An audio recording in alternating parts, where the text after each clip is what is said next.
પૂજ્ય ઘનશ્યામ બાપા અને હરિપ્રકાશ સ્વામી એ લોકો પણ સારંગપુર રહી અને ખૂબ સારી સેવા કરતા હતા.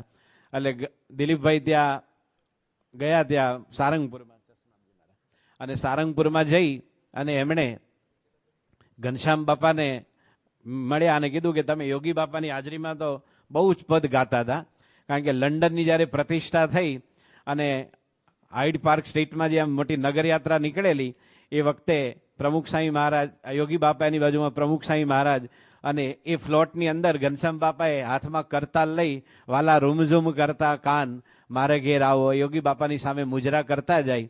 અને ઘનશ્યામ બાપા બહુ સારા ગાયક ગણાય.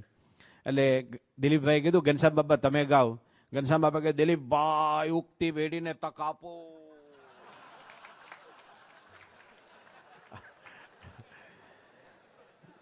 તો કે ના ના ઘનશ્યામ બાપા તમે પ્રયત્ન કરો. તો ઘનશ્યામ બાપા કે હું જ્યારે ગાઉં ને તો મારી જોડે અલારખા સાહેબ, ભલે દુનિયાના બેસ્ટ તબલા વાદક ગણાય, અલારખા, ઝાકીર હુસેન, અનિંદો ચેટર્જી, શામતા પ્રસાદ, કિશન મહારાજ કોઈ ન ચાલે. મારી જોડે એક વલ્લભ જ ચાલે, કૃષ્ણ વલ્લભ, જે વલ્લભ સ્વામી દોકડ વગાડતા જે ખોળામાં મૂકીને. એટલે પછી ઘનશ્યામ બાપાને આપ્યું. તો ઘનશ્યામ બાપા છે એ જ્યારે જય બોલાવે તો જેને ક્રિકેટની ભાષામાં કહે ને રાઉન્ડ ધ વિકેટ હોય છે, એમની જય છે ને આપણે બધા જય બોલાવીએ, સ્વામિનારાયણ ભગવાનની જય એમ કરીને શરૂ કરીએ. તો ઘનશ્યામ બાપાને આ ભજન આપ્યું. એટલે ઘનશ્યામ બાપાએ પછી શરૂ કર્યું, શ્રી સ્વામિનારાયણ ભગવાન અક્ષર પુરુષોત્તમ મહારાજની જય, યોગીરાજ મહારાજની જય, પ્રમુખ સ્વામી મહારાજની જય. દિખલા દીદાર પ્યારા, દિખલા દીદાર પ્યારા મહેબૂબ,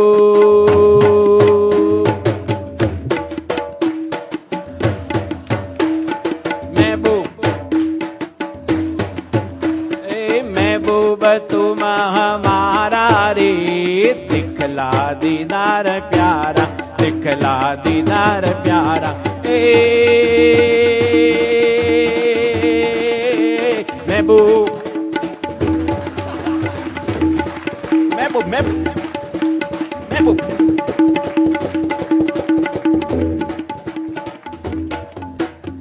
દિલીપ કાકા કે હો કેટલું સરસ ગાવ છો, પણ તમે 12 વાર તો મહેબૂબ બોલ્યા સતત, મહેબૂબ, મહેબૂબ, મહેબૂબ, મહેબૂબ, મહેબૂબ, મહેબૂબ.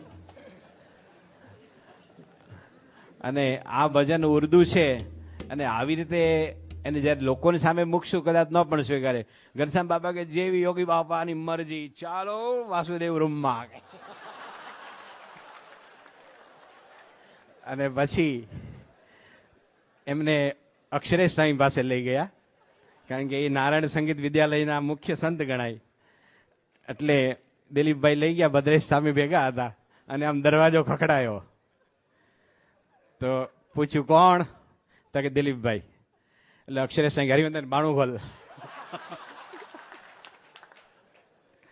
અને પછી અંદર ગયા અને પછી અક્ષરેશ સાંઈ કે આવો દિલીપભાઈ, એમ કે આ ભજન તમારે કમ્પોઝ કરવાનું છે. એ કરીએ કે એમ. અને પછી અક્ષરેશ સ્વામીએ હાર્મોનિયમ લીધું અને પછી અક્ષરેશ સ્વામીએ હાર્મોનિયમને શરૂ કર્યું. ઓ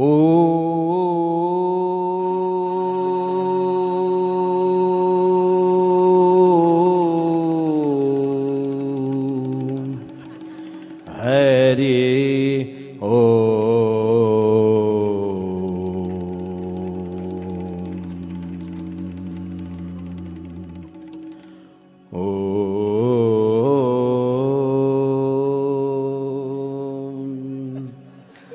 दिखला दीदार प्यारा, दिखला दीदार प्यारा ए महबूब,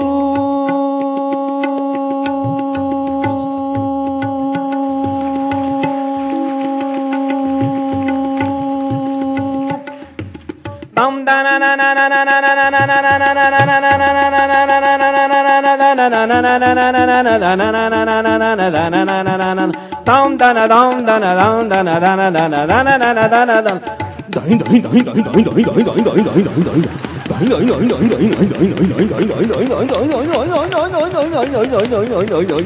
લીખેલા દેદાર પ્યાદા એરી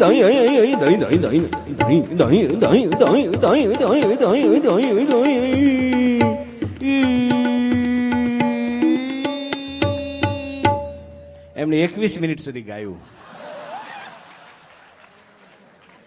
એની વચ્ચે ભદ્રેશ સ્વામી દિલીપભાઈ ધોળકિયાને નાસ્તો કરાવીને લાવ્યા. એમણે ગાયું વચ્ચે નાસ્તો કરાવીને પાછા લાવ્યા. અક્ષરે સાંઈ કે કેવું લાગ્યું કાકા? એમ કાકા કે ફેન્ટાસ્ટિક, કે ખમણ બહુ સરસ બનાવેલા કે. અને એમની પાસેથી પછી આ ભજન લીધું. અને અમારા બધા જેટલા સાધકો અત્યારે ટ્રેનિંગ લે છે, અને બધાને ઘણા તો ખ્યાલ નહીં હોય કે 1976 થી 81 વચ્ચે પૂજ્ય યોગીચરણ સ્વામીના નેતૃત્વ નીચે અમે જ્યારે કીર્તન આરાધના કરતા, ત્યારે ઘણી બધી શ્રેષ્ઠ આરાધનાઓની કોમેન્ટ્રી એ પૂજ્ય નારાયણ મુનિ સ્વામી આપતા.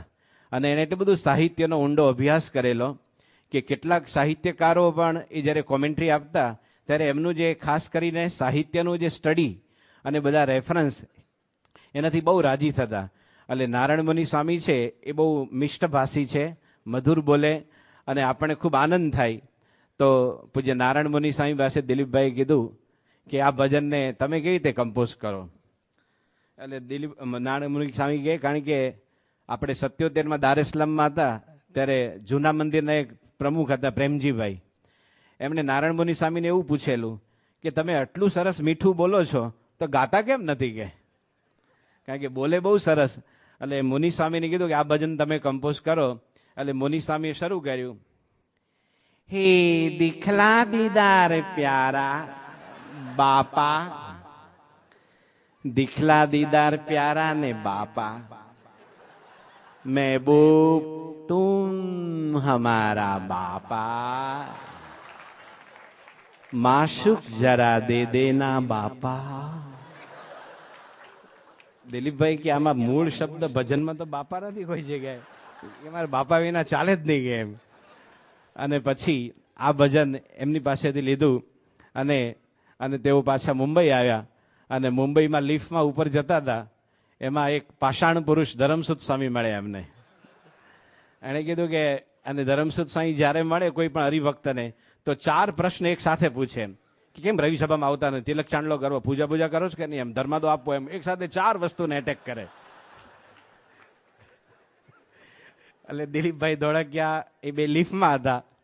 તો પછી ધર્મસુદ સ્વામી કે શું દિલીપભાઈ મૂંઝાવ છો કેમ? તો કે ભજન કમ્પોઝ નથી થતું. એ કે કેટલા ઘનફૂટમાં કરવાનું છે કે? એટલે કલાકાર છે એ થોડા રુજુ હૃદયના હોય, ભજનને ને ઘનફૂટને કઈ લેવા દેવા નહીં. પછી એણે કોકને પૂછ્યું કે આ ઘનફૂટનું કેમ કે? તો કે અમારા મંદિરનું બધું લાકડું એ ખરીદે છે. એ વખતે દાદર મંદિર બંધાતું હતું, એટલે લાકડાની ખરીદી ઇન્દોર કરવા પોતે જતા હતા. એટલે એણે કીધું કે અમારું લાકડું એ ખરીદે છે. પછી ત્યાં પરમ પૂજ્ય પ્રમુખ સાંઈ મહારાજ મુંબઈમાં જ બિરાજમાન હતા. અને બધા કોઈ પણ સંતોને, આખા બીએપી સંસ્થામાં કોઈ પણ સંતોને એક મીઠી ઈર્ષ્યા આવે એવો સર્વોપરી લાભ વર્ષોથી કોઈને એકને પણ મળ્યો હોય તો પૂજ્ય વિવેક સાગર સ્વામીને, કે જે છેલ્લા 37 વર્ષથી બાપાની સાથે ફરીને એમના પડછાયાની જેમ સાથે રહી પોતે ગમે તે જગ્યાએ જે સભા કરે છે. 1995માં પ્રમુખ સાંઈ મહારાજ માડાગાસ્કર ગયેલા, અને માડાગાસ્કરમાં શિપમાં હતા, અને શિપ બહુ દૂર ઊભી રાખેલી, અને ત્યાં પછી સભા હતી, સોનીઓની સભા, બહુ અડધો કલાકની સભા હતી. પણ ત્યાં એક ફક્ત 20 મિનિટનું પ્રવચન, સોનું અને સંત, એ પૂજ્ય વિવેક સાગર સ્વામી જે પ્રવચન કરેલું, આપણે લાગે કે અહીંયા તમે અઠવાડિયાનું પારાયણ કરો, 5 કીર્તન આરાધના કરો, છતાં જે મેસેજ ન મળે એટલો ટૂંકા ટાઈમમાં એ સત્પુરુષનો, પ્રમુખ સાંઈ મહારાજનો મહિમા ગાઈ શકે છે. તો વિવેક સાગર સાહેબનો કંઠ પણ બહુ સારો છે. પણ પૂજ્ય યોગી બાપાએ એમને આજ્ઞા કરેલી, આ પણ એક સાધના ગણાય કે એમને સંગીતમાં રસ હતો. યોગી બાપાએ કે અમને તમારે સંસ્કૃતમાં વિદ્વાન કરવા છે, એટલે તમારે સંગીત નથી શીખવું એમ. અને પછી પોતે સંસ્કૃતમાં એટલા બધા આગળ વધ્યા કે એમાં પણ ડોક્ટરેટ પીએચડી કર્યું અને આજે વર્ષોથી બાપાના ગુણાનુવાદ ગાઈ રહ્યા છે. એટલે વિવેક સાગર સાહેબે કીધું કે તમે ગાઓ, તો વિવેક સાગર સાહેબ કે ભાઈ મને તો હવે આ સમય મળે ને આ બધું બધે ફરવાનું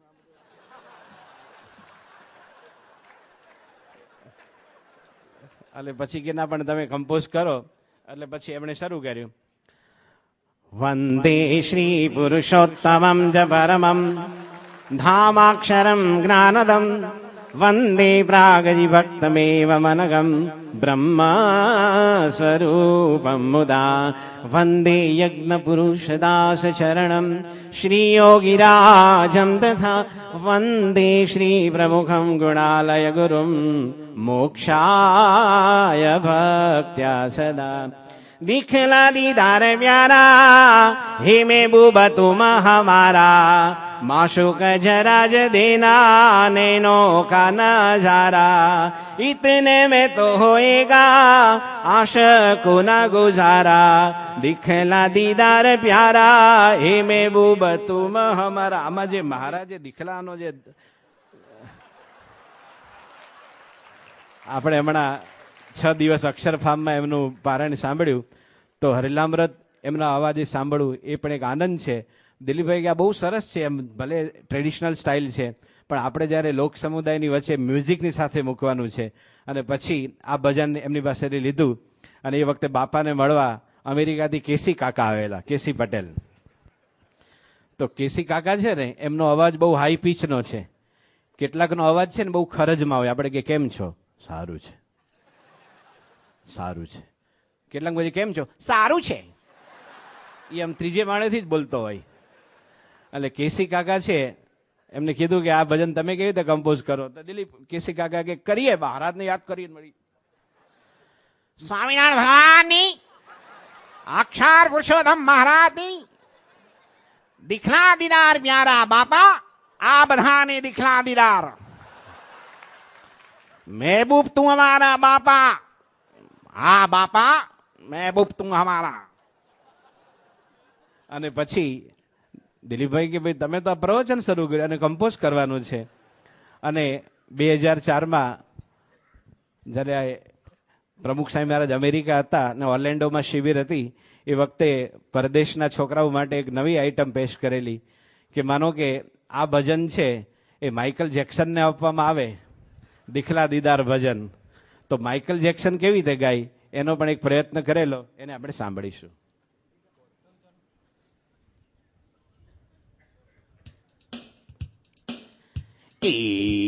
Okay.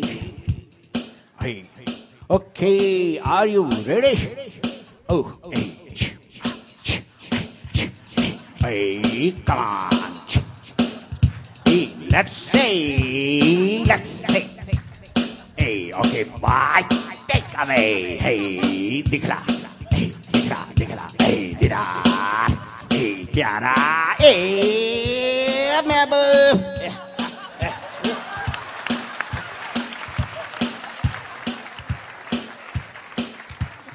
દિલીપભાઈ કે આ તો અમારા ભજનની પત્ર કાઢી નાખી તમે આખું. એક તેની રિધમ ટ્રીટમેન્ટ જ એવી છે. અને પછી એમને થયું કે આ ઘણા બધા પ્રયત્ન કરીએ જ છીએ આપણે, ત્યારે એમને થયું કે આ પ્રયત્ન એક છેલ્લો કરી જોઈએ. એટલે તેઓ વિદ્યાનગર આવ્યા. બધા જૂના યુવકો, નવા યુવકો અને અહીંના સંતોની ઈચ્છા છે એટલા માટે કે વિદ્યાનગરમાં એમણે બાપજીને કીધું કે બાપજી તમે આ ભજન કમ્પોઝ કરો કે.